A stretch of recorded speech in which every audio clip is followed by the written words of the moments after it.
So every Sunday for the past 2 years, people with compassion and humanity have been turning out to march in opposition to the genocide happening to Palestinians.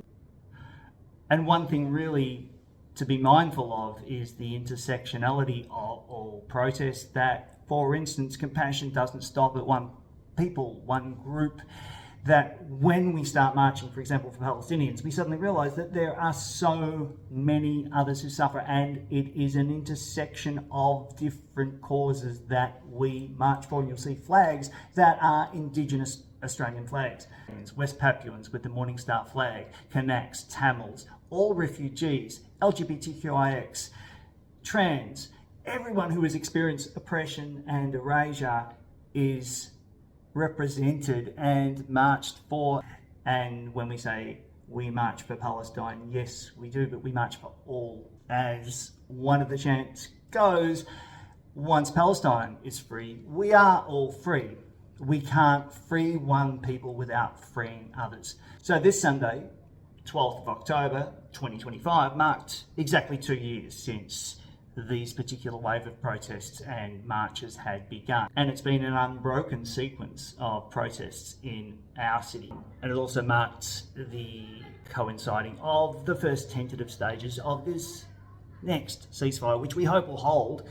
And we hope that the allowance of journalists and humanitarian workers into the space that has been so horribly devastated over these last 2 years can bear witness to what's been happening, and finally allow some of these images to be broadcast unfiltered to the world.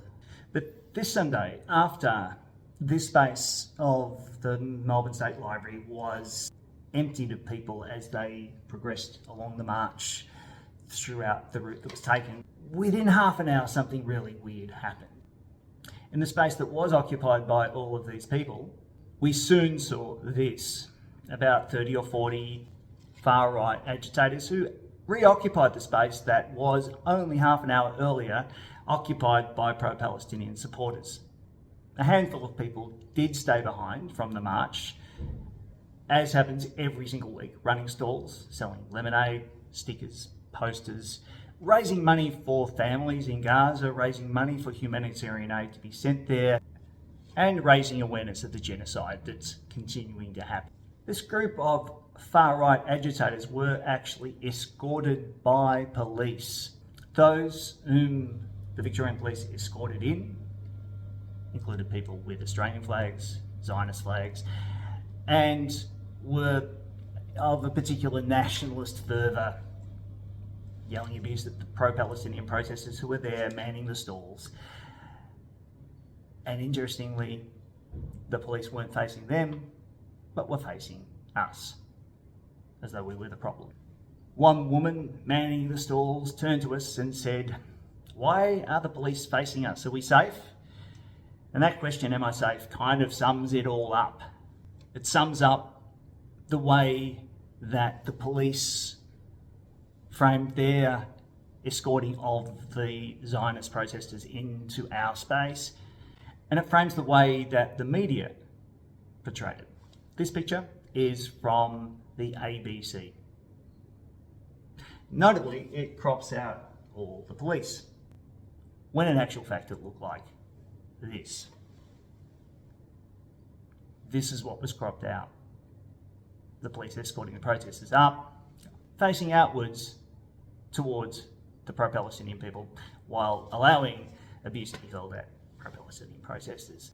The ABC photo, flags raised, no context, no protection detail, no line of blue facing the wrong way, showed us that a photograph can lie by omission. And this omission tells us a lot. It tells us whose fear counts and whose doesn't. The media shows protesters as the problem, while the real machinery of power, whether that be police, institutions, or even journalists like those at the ABC or the Australian or other legacy media that tend to protect the Zionist narrative and defame the pro-Palestinian narrative, shields the aggressors and reframes the story. It's as if the new narrative is the protesters are going too far. And that's the next distraction, because it's a distraction against the fact that journalists are now re-entering Gaza.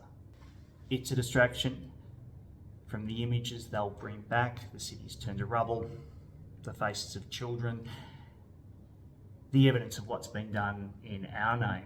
So here's what I want to say.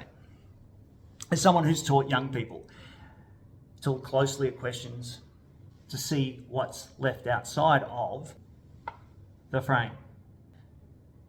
Who benefits from outrage being redirected? Who's counting on you to stop paying attention to what's going on in Gaza?